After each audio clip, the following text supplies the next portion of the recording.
Mayong adlaw katawhan sa Dios Archdiocese sa Osamis, ingon usab sa Diocese sa Pagadian. Akong tibaya sa mga mag-uuma ug mga mananagat.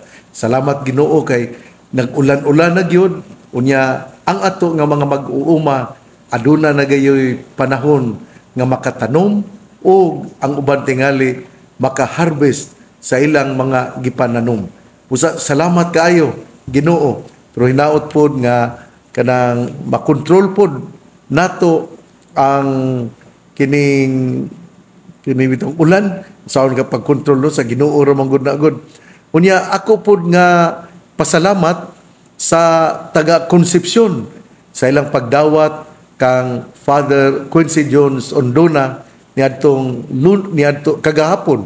Usa salamat kaayo sa mga PPC sa Parish Pastoral Council, sa Finance Committee ni Mayor J.C. Binya o ni sa atong board member ni Honorable Juani D. Binya. Ingmarusab, salamat ngadto ni Father J.C. Langgam.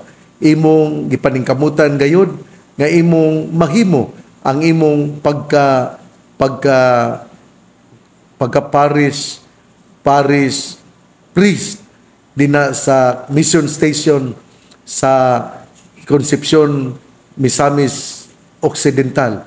Salamat kayo Father J.C. Langgam kay imo yung gihimo ang imong responsibilidad. Si Father J.C. Langgam sanglit doon naman sa malantip nga panghuna-huna ingon usab siya gi-groom gitanaw nga mamahimong professor sa St. Mary's Theologate. Muna nga paeskwelahon siya dito sa Manila aron inig ka humantingali sa 2 o 3 ka tuig mo mamahimo na pud siya nga professor dinha sa St. Mary's Theologate. Ako po di ay nga welcome nila ni Father Emmanuel Pudyutan sa iya nga pag-abot dinhi sa Pilipinas, labi na gyud dinhi sa Archdiocese sa Osamis. Si Father Manman Pudyutan mikuha sa Biblical Theology dito sa Espanya. Unya welcome pod ni Father Michael Sinugbuhan na miabot usab kinisad siya may eskwela dito sa Koledyo Filipino, nagpuyo sa Koledyo Filipino sa Roma. Ako ni silang gipa-eskwela aron pagpangandam sa ato nga mga seminaryo.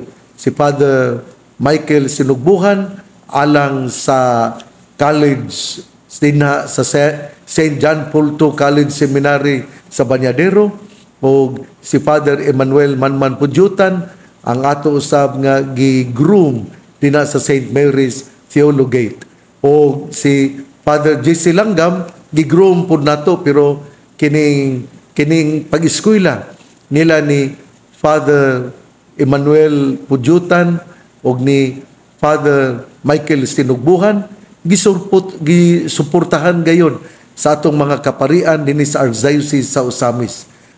Pasalamaton kayo ako sa mga kaparian sa Archdiocese sa Osamis kay kada bulan doon na gyud sila gihatag alang sa pag-eskwela nila ni Father Manman Pudyutan o ni Father Michael Sinugbuhan. Ato po na silang yatagan gyapon og allowance kay aron inigbalik nila doon na po sila makuha unya didto po akong giingnan nga at least doon na mo'y 200 euro kada bulan aron unsa ilang mapalit sa mga toiletries ug tingali palitingalig ice cream ug uban pa kay importante man pud na sa kinabuhi. Mao na nga kitagaan sila og tag 200 euro tungod kay euro man ang ato nga gigasto didto. Nya ako gyud nga pasalamat sa ato yung mga kaparian sa Archdiocese sa Osamis kay sila ang mitabang ni Father Emmanuel Pudyutan o ni Father Michael Sinugbuhan. Kini ang pag-eskwela ni Father J.C. Langgam tabangan na siya sa mga obispo sa Metropolitan Province of the Archdiocese of Ozamis. Magisgod kitag Metropolitan Province of the Archdiocese of Ozamis, mao kini ang Dopim, Dipolog, Pagadian, Iligan, Marawi.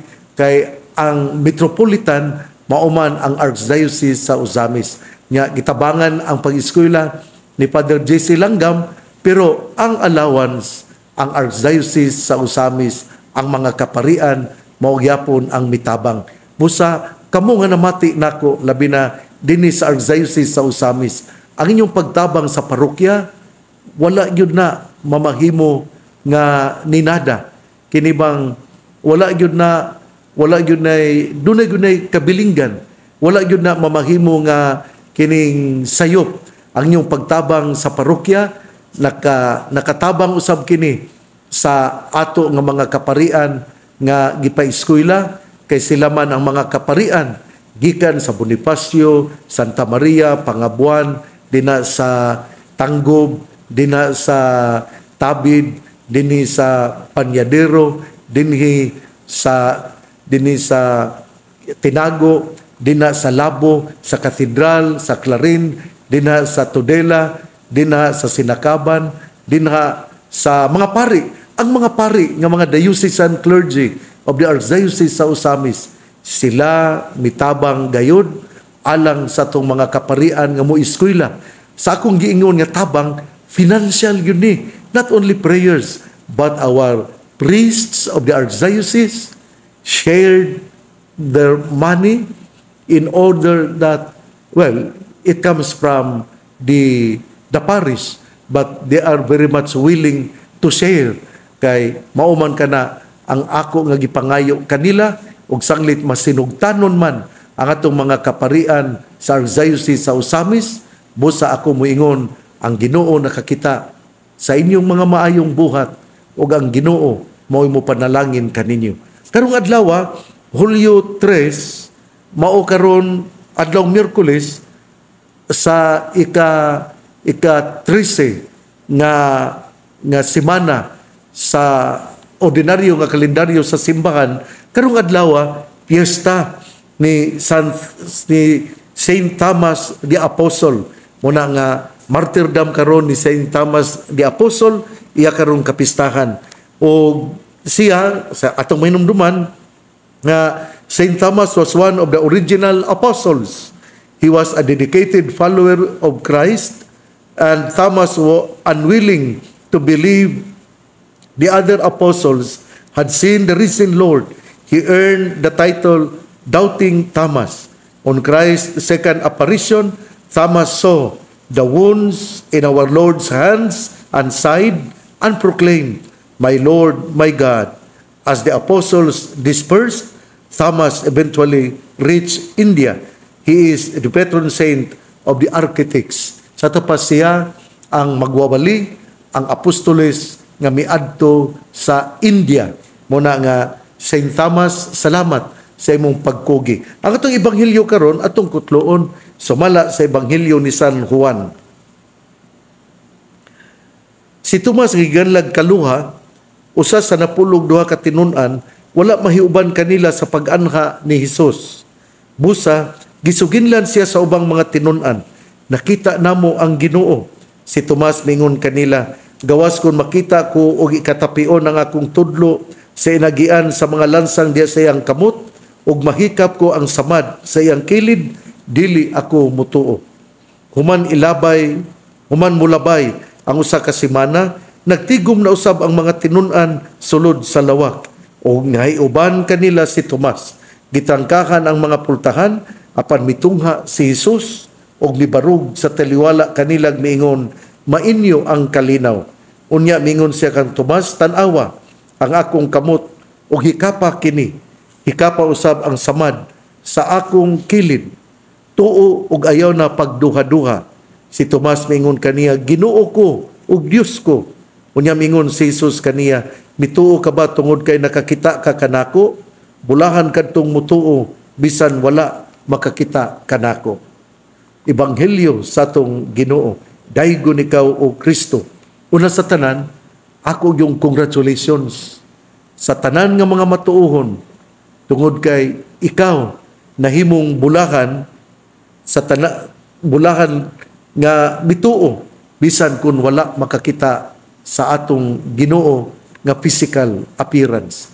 Muna nga congratulations natong tanan, bulahan kita o kita gipanalanginan sa Ginoo. Sa kunang gikaingon, piyesta karon sa usa ka apostoles si Saint Thomas, Santo Tomas, ug siya nahimong mensahero, apostoles niwali didto sa India, o siya atong hinumduman pod patron sa mga architects. Nindot din si Saint Thomas, no? Patron din siya sa mga architects. O atong tukion karon ang ebanghelyo. Ang ebanghelyo miingon si Tomas usa sa mga napulog duha ka tinun-an, wala mahiuban kanila sa pag-anha ni Hesus. Absent di ay si Tomas sa ilang nga prayer gathering. Ikaw, kapila ka naka-absent sa inyong prayer gathering? Palitan ron, ikaw membro sa kining mga charismatic renewal, pundok sa mga charismatic renewal. Doon naman na sila gathering, naman sila panagtapok sa pag-ampo. Kapila ka naka-absent na. Sama gud ni Tomas nga wala diha sa panagtapok sa mga apostoles, o wala siya niadtong yugtua o busa, gisuginlan lang siya ngailang nakita ang Ginoo. Balik ta ning nindot ning pangutana, kung kapila ka wala makatambong sa panagtapok sa inyo nga pundok. Ikaw ron, madre, nga namati nako karon. Kapila ka nga wala makatapok sa inyong community prayer. Kaya lagi imong gipalabi ang imong assignment. Hinaot nga imong yung hinumduman nga importante kaayo ang community prayer. Muna nga ayaw gyud og kining pagluya-luya. Kinahanglan gayon nga moapil sa community prayer. Mga seminarians pod, usahay maayo kay ta nga muhimo og mga kining scapegoat, maayo kitang muhimo og mga rason nga dili ta moapil sa community prayer. Ginoon, dinhi karon sa atong gisgutan sa ebanghelyo, si Tomas wala mahiuban sa pundok dinha mipakita sa Hesus kanila. Upadayon kita, si busa sa diya nga nibalik si Tomas sa ilang pundok, ang mga apostoles maingon, nakita na mo ang Ginoo. Pero si Tomas, doon na doon siya pagduda. Kini si Tomas, wala tingali kay ni kasinati sa pagdawat kaniya sa pundok sa mga apostoles. Muna nga doon na siya pagduda. Kini kung atong kanabitang mo absent ta pirmi, nagpasabot man na ba nga murag, nagtuo ka nga wala kay bili.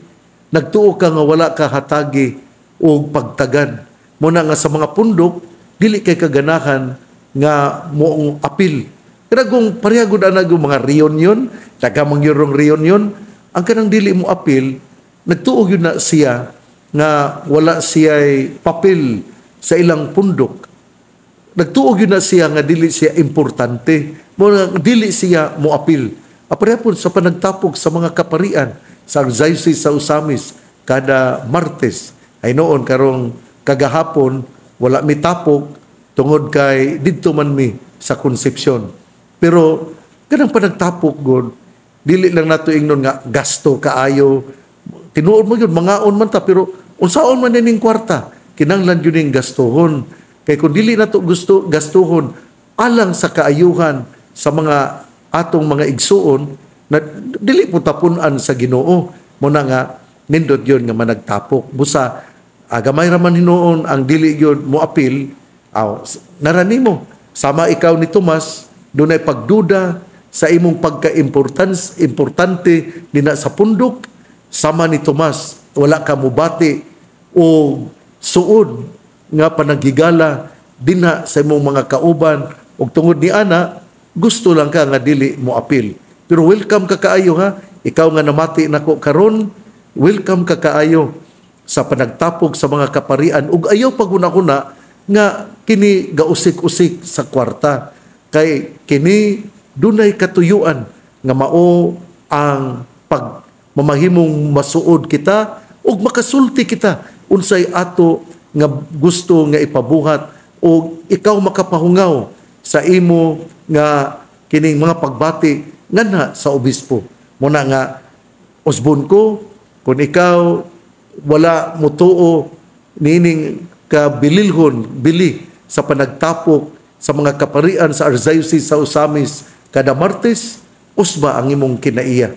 Ayaw panguna-una nga kini gasto tungod kay ang mahal nga Birhen mismo maoy mitabang kanato ang atong kuta shrine, mao kanay mitabang aron ang magkapundok ang mga anak ni Mama Mary nga mao ang mga kaparian. Usbon ko gyud balik-balikon ni nako nga ikaw mibati nga wala ka dili ka importante ka. Ikaw mibati nga gausik-usik sa kwarta, dili ka na tinuod kay lawom ang katuyuan ngano nga adunay panagtapok. Hinaot nga dili ikaw mahisama ni Tomas nga madudahon kundili musalig kadayon tungod kay ang imo nga mga igsuon misalig man usab kanimo. Padayon kita mingon ang ebanghelyo karon nakita namo ang Ginoo.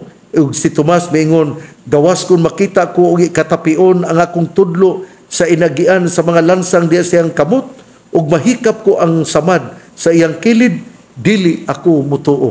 Matay no. Kinahanglan gyud og proof. Kinahanglan gyud og evidence. Pero sakto man pod. Pero kinahanglan pod nga dili kayo ta kuti-kutihan. Kini bitong taong kuti-kutihan? Kini bang tao nga magsige lang yun og pangutana? Kini bang tao nga kanang walay kanang bitong dili murag wala musalig kuti-kutihan? Kini bang tao nga murag dili maka murag pirmi lang yung mangutana? Kapoy biya na kaayo kay murag kag negativist dina sa pundok. Ug mao kini si Tomas. Siya miingon gawas kon makita nako o ikatapion ang akong tudlo sa inagian sa lansang ug mahikap ang samad sa iyang kilid dili ako mutuo. Ug busa sa human mulabay ang usa ka semana nagtigom na usab ang mga tinun-an. Nindot kay nino kada semana ang mga tinun-an nagtigom. Kada Martes, kada semana ang mga kaparian sa Archdiocese sa Osamis nagtigom. Hinaot nga sama ikaw ni Tomas nga mutungan na usab aron mamati og makigsandurot sa imong igsuon nga mga kaparian sa Archdiocese sa Osamis. Kada Martes ang ebanghelyo karon miingon human mulabay ang usa ka semana nagtigom na usab ang mga tinun-an sulod sa lawak og nining yugtoa nahiuban kanila si Tomas. Tinangkahan ang mga pultahan apan mitungha si Jesus ug miingon sa taliwala mibarog sa taliwala kanilang miingon mainyo unta ang kalinaw. Primero, gitangkahan ang maong lawak apan si Jesus nakasulod nga wala nga tinangkahan man unta ang lawak. Kini gipasabot nga si Jesus nabanhaw nga si Jesus adunay gitawag og kining pneumatic body composition. Pneumatic ipasabot nga spiritual bodily composition. Og tungod niya na siya nakapenetrate, nakasulod sa pultahan. Pruiba kini nga si Jesus matuod nga Dios ug matuod nga tao. Nga si Jesus nabanhaw, nga si Jesus mihatag gayud sa iya nga pag sa kamatuoran din siya miingon mubalik ako ninyo kay mabanhaw ako human sa katulo ka adlaw. Unya mibarog ang atong Ginoo ug unya mingon siya ngadto kang Tomas tan-awa ang akong kamot hikapa kini hikapa usab ang samad sa akong kilid tuo ug ayaw na pagduha-duha. Ug diha si Tomas miingon Ginoo ko ug Dios ko. Unya ang atong Ginoo miingon mituo ka ba tungod kay nakakita ka kanako? Bulahan kadtong mutuo bisan wala makakita kanako. Mga igsoon, hinaut unta nga ang ato nga tema karon nga mao ang pagtuo o kini gusto nga ipalawom sa ato nga iba atong sa ato nga kining Bible writer nga mao si Juan nga si Tomas walay pagtuo primero pero sa kadugayan siya mituo. Ang tema manggod sa ato nga semana karon ni kay mauman yun ang pagtuo sa mga ang anak si Jairus dunay pagtuo ang ebanghelyo sa maging Domingo sama nga ang babay nga dunay ginaganto sa talinugan sulod sa 12 ka tuig na ayo o ato yung hinumduman nga ang pagtuo mao gayoy muhatag kanatog paglaom nga kita mopadayon sa atong paglawig dinhi niining kalibutana. Paglaom importante sa atong kinabuhi. Pagtuo mao kini ang mudala kanato aron musalig kita hangtod sa hangtod nga ang Ginoo matuod nga Dios ug matuod nga tawo. Usbon ko ang pagtuo karon nga mao ang tatong tema gihatag na usab ngadto ni Tomas aron mabuhi og iyang mapuy-an pag-usab ang pagtuo nga iyang gihuptan apan siya nahimong nagduha-duha kay tingali iyang nabati nga wala siya papel o importansya dina sa pundok mao na nga absent siya pero kun sa diha nga siya mibati nga importante din siya og mibalik siya sa maong grupo ang Ginoo mipakita kaniya. Igsuon, ang mayong balita nga maong pulong ni Jesus, ang ayang pamation, pamalandungan, ug paningkamutan nga mapuy-an. Bulahan ang tao nga namati sa pulong sa Ginoo, sama siya sa kahoy nga gitanom, daplin sa usa ka sapa, karsang dahon dili gayud malaya.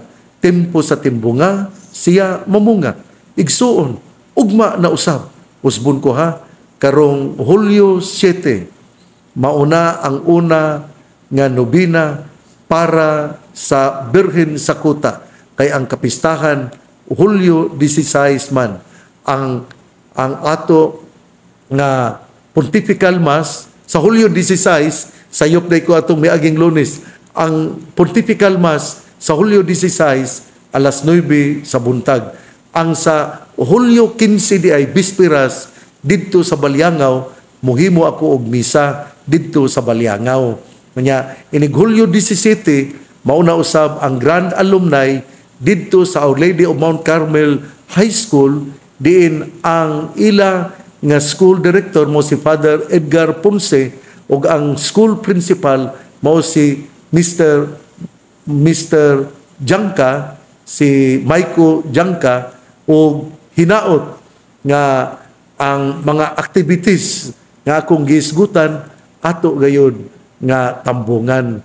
O ako pod nga ipahibalo kaninyo nga sa Pizza 13 adunay linawas nga pasundayag nga ihatag sa taga DYWS artists, stage artists sa taga Sugbo, taga Cebu ug moani sila sa Usami City dinha sa Wellness Park ug salamat ngadto ni Mayor Indy Waminal, salamat usab ni Sir James o ingon man usab salamat sa ni Vice Mayor Simplicia Neri sa mga konsehalis ni labi na gayud ni Honorable Saulo Salvador ug sa tanan nga mga councilors. Salamat kayo ninyo.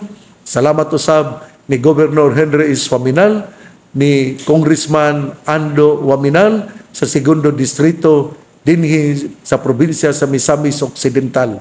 Ninyong tanan ang pangaliha sa mahal nga Birhen Maria nagisangpit sa mga misamisnon nga Birhen sa Kuta ang Ginoo magapanalangin kanatong tanan sa ngalan samahan sa Anak ug sa Espiritu Santo. Amen. Usbon ko ha, Hulyo 13 mao ang pasundayag sa taga DYWS dinha sa Bantawan sa Wellness Park sa alas 8 sa kagabhion hangtod sa alas 11 sa kagabhion. Ang mga taga DYWS stage artists muhatag sa kinabuhi sa drama nga may titulo Kung Wala Ka Na nga sinurat ni Melvin Leeson o gihatagan sa direksyon ni Algin Abakita. Salamat sa mga sponsors sa ilang meals o sanglit ang dili man ta maka-okupar, dili man ta maka-entertain nila, ato na lang silang papuyon dito sa usa ka hotel dina dool sa San Lorenzo Parish. Muna nga, usabay ngalan na ng hotel dina, Horizon Hotel. Ana diya mo puyo ang ato nga mga taga DYWS stage artists. O ingon man usab, akong pasalamat sa tanan nga mi-sponsor sa mga kaparian nga mi-sponsor sa mga mi-sponsor usab sa meals, labi na sila si Gina Rebil o si Maribik Raagas. Salamat kayo ninyo. Nila ni Councilor Saulo Salvador, ni Vice Mayor Simplicia Neri, sa ato nga mga choir sa 3:45 p.m. Sunday, o nga man usab sa Archdiocesan Commission on Education nga gipanguluhan ni Dr. Rosa Lantaka nga miangkon sa panihapon sa Hulyo 13 o sa paniudto ang Metropolitan Cathedral of the Immaculate Conception nga gipanguluhan ni Monsignor Boy Naron Jr. o ang mi-sponsor sa litson mao si Vice Mayor Simplicia Bebeneri o sa panihapon ang mi-sponsor sa litson mao si Honorable Saulo Salvador. Salamat atong tanan. God bless. Padayon kita nga mag-ampo, kay ang pag-ampo mao man ang mulig-on kanato sa atong pagpanaw nining kalibutana. Ako pa kamo nga agnihon nga mutambong o mutabang alang sa tinuod, alang sa kining kalampusan sa ato nga drama, agi og pagpasalamat sa bangal nga Birhen sa Kuta ug busa kalingawan kini nga ato usab nga ihatag sa mga katawhan dinhi sa Usamis ug sa mga kasikbit nga mga lungsod dinhi sa dakbayan sa Usamis. God bless, mabuhay tayong lahat.